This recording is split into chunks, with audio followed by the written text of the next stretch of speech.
नमो नारायण, जय महाकाल, जय मां बगलामुखी। सभी मेरे दर्शकों का बहुत बहुत स्वागत है, अभिनंदन है। आज का वीडियो है भगवान शिव के ऊपर 7 ऐसे कार्य जिसको करने वाले को भगवान भोलेनाथ बिल्कुल भी पसंद नहीं करते हैं, उनसे रुष्ट हो जाते हैं। आप भी इस पूरी वीडियो को सुन लीजिए। अगर आप ये कृत्य करते हैं तो आपका अपराध अक्षम्य है और ऐसे इंसान का कभी भी भला नहीं होता है, उसकी 7 पीढ़ी भी यह कष्ट भोगती है। भगवान भोलेनाथ विध्वंस के देवता हैं, लेकिन विध्वंस किस चीज का करते हैं? जो बुराई होती है। और जब आप भी ऐसे कृत्य करते हैं जो मैं बताऊंगा आपको, तो आप मान के चलिए कि आपका विध्वंस भी तय है। आप खाना खा लें या किसी भी जगह छुप जाएं या कहीं पर भी आप हों, एक बात याद रखिए कि प्रभु की यानी परम ब्रह्म की दृष्टि आपके ऊपर सदैव बनी है। कोई ऐसी 2 आंखें हैं जो हमेशा आपको देख रही हैं, वॉच कर रही हैं। तो अपने सारे एक्शन को, कर्मों को सोच समझ के ही करिएगा। अब सुनिएगा एक एक करके वो 7 ऐसे कृत्य जिससे आपका विनाश तय है। सबसे पहला कृत्य, किसी के घर में कोई मांगलिक कार्यक्रम होता है जिसे हम शादी बोलते हैं। शादी सबसे इंपॉर्टेंट फंक्शन होता है। इस मांगलिक कार्यक्रम में एक दूसरे के परिणय सूत्र में दूल्हा दुल्हन बंधते हैं और इसी के आगे वंश बढ़ता है, जिंदगी की एक साइकिल बढ़ती है। तो कोई भी इंसान अगर शादी को तोड़वाने की कोशिश करता है तो आप मान लीजिए वो भगवान भोलेनाथ का परम शत्रु हो जाता है और भगवान भोलेनाथ उससे रुष्ट हो जाते हैं। यह अपराध आपका अक्षम्य है। और जितनी भी बातें मैं आपको बता रहा है, सभी चीजें शिव महापुराण में वर्णित है, शास्त्रों में वर्णित है। देखिए, एक आपको एग्जाम्पल देता हूं।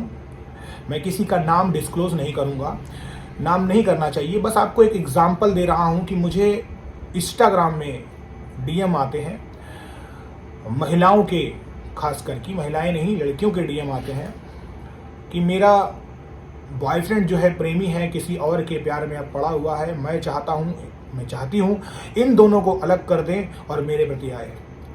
तो देखिए, एक गलती तो आपके प्रेमी ने की है, क्योंकि उसने प्यार किया होता तो आपको छोड़ता ही नहीं। दूसरी गलती आप कर रहे हैं, क्योंकि हो सकता है वो जो प्रेमिका है वो वाकई में उस लड़के से सच्चा प्यार करती हो और हो सकता है वो भगवान भोलेनाथ या किसी भी देवता की परम भक्त हो। ऐसे में आप यही कर रहे हैं कि आप बैल मुझे मार, यानी आप अपने खुद के एक्शन को अपने ऊपर ले रहे हैं। याद करिएगा, किसी भी साधक, किसी भी पूजा पाठ करने वाले का जब भी आप बुरा सोचते हैं तो आपका विनाश निश्चित है। दूसरी बात है, जो इंसान झूठ बोलता है, बाद में झूठ बोलता है। अगर आप किसी के भले के लिए कोई झूठ बोलते हैं, लेकिन अगर आपका इरादा हर समय झूठ बोलने का है, यह अपराध भी अक्षम्य होता है। इसकी सजा भी निश्चित है। ठीक है। अगली बात आती है कि अफवाह उड़ाना। किसी के बारे में अफवाह उड़ाना, उसने ये किया, वो ये करता है। कई लोग ऐसे देखे गए हैं जिनका बटरिंग, चापलूसी, चुगली करके ही घर चलता है। ऐसे लोग अपनी जिंदगी में कुछ नहीं कर पाते हैं। ऐसे लोग निगेटिव होते हैं, खुद की बड़ी बड़ी वो बातें करेंगे, लेकिन जब उनको आप खुद देखेंगे तो सबसे ज़्यादा जिंदगी भी उनकी ही खराब है। आप देखेंगे कई सारे वीडियो में जहाँ पर अच्छा ज्ञान सिखाया जाता है, वहाँ पर भी ऐसे नेगेटिव कमेंट्स आपको देखने को मिलेंगे। लेकिन आप खुद सोचिए कि जो लोग खुद इतने नेगेटिव कमेंट कर रहे हैं तो वो वहाँ पर करने क्या, यानी ऐसे लोग खुद भी सर्च कर रहे हैं वही चीज़। तो ऐसे ही लोग हैं। तो ये अपराध जो होता है अफवाह उड़ाने का, ये भी अक्षम्य होता है।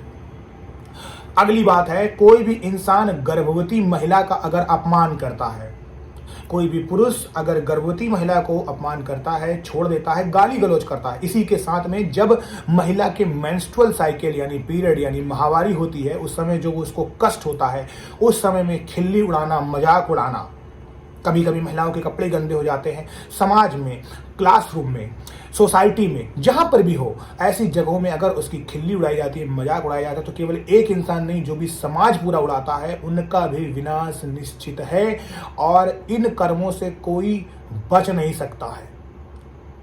हर निगाह आपको देख रही है, आपके ऊपर पंच देवता की दृष्टि है, परम ब्रह्म की दृष्टि है। आप इस एक्शन से बच नहीं सकते हो। ये एक्शन कर्मा आपके साथ जोड़े जा रहे हैं, आपके साथ कंटिन्यू चल रहे हैं और ये साइकिल है, आप इससे निकल नहीं पाएंगे।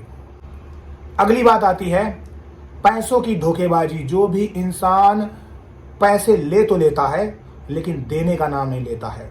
यानी एक कहावत कही गई है कि मांगते समय लाचारी और देते समय मक्कारी। यूं तो ये कहावत है, लेकिन कहावत होती सच है, क्योंकि जब कोई चीज होती है तभी उस पर वो चीजें बनती है। तो जो भी इंसान अपने पैसे को पैसा समझता है और दूसरे के पैसे को कुछ नहीं समझता है, ऐसा इंसान लालची, धूर्त, कपटी होता है। वो इस समय की जिंदगी तो जी लेगा, लेकिन उसका भी विनाश निश्चित है।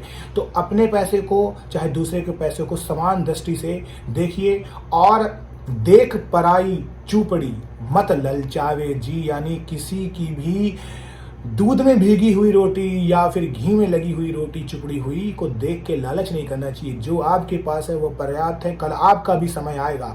लेकिन जो इंसान दूसरों के पैसे पर दृष्टि डालता, उसका विनाश निश्चित है, इसमें कोई शक नहीं है।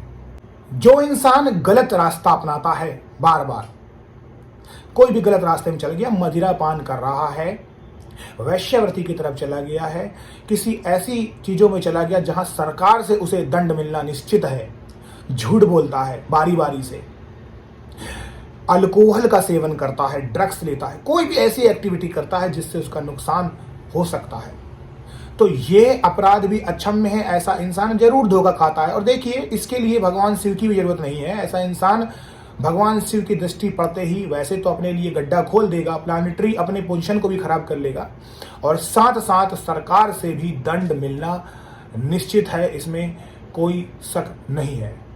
अगर झूठ बोलता है या फिर बुरी सोच रखता है, बार बार चीज़ों के लिए आप झूठ बोलते हैं या आपकी बुरी सोच है, मुझे ये मिल जाए, मैं इसका ये कर दूं, इसकी ज़मीन हड़प लूं, इसके साथ ये कर लूं, इसका बुरा कर दूं, तो आप एक अच्छे इंसान नहीं है, एक राक्षस गण के इंसान हैं। आपकी प्रवृत्ति जानवरों से भी बदतर है, ये बात मान के चलिए। मनुष्य का जीवन आपको कई योनियों के बाद मिला है, तो उसका आप कर्तव्य निभाइए। कर्तव्य क्या है? सही अनुशासन, सही नियम, ईश्वर की भक्ति, अपनों से बड़ों का सम्मान। जितने भी आप काम कर रहे हैं, जितने भी कर्म कर रहे हैं, वो कर्म करते रहिए। आप कर्म करने के लिए पैदा हुए हैं। ऐसा नहीं है कि आप सिर्फ ईश्वर का ध्यान करें, भक्ति करें, सब कुछ करें। आप अपने जो कर्तव्य है वो भी करिए। अगर आप पति हैं तो पत्नी का कर्तव्य निभाइए, पत्नी है तो पति का कर्तव्य निभाइए, अपने बच्चों का कर्तव्य निभाइए, अपनी फैमिली के लिए समय दीजिए, उनके लिए भी समय दीजिए। आप इसके लिए भी हैं। सबको हमें आपको टाइम देना है। कुल मिला के इतने जितने भी मैंने ये आपको चीज़ें बताई हैं, अगर आप इनका अनादर कर रहे हैं, इनके विपरीत जा रहे हैं, तो आपका विनाश निश्चित है, इसमें कोई शक नहीं है। और भगवान शिव आपको जरूर दंड देंगे। ये सब चीज़ें आपको लिख रही है। ऐसा मत सोचिए कि भगवान शिव धरती पे आएंगे और आपको त्रिशूल से संहार कर देंगे, ऐसा नहीं है। कलयुग में त्रिशूल से संहार आपका निश्चित नहीं होगा। आप खुद अपने पैरों पर कुल्हाड़ी मार रहे हैं और अपने लिए आप ऐसा गड्ढा खोद रहे हैं जिसमें आप स्वयं ही गिरेंगे।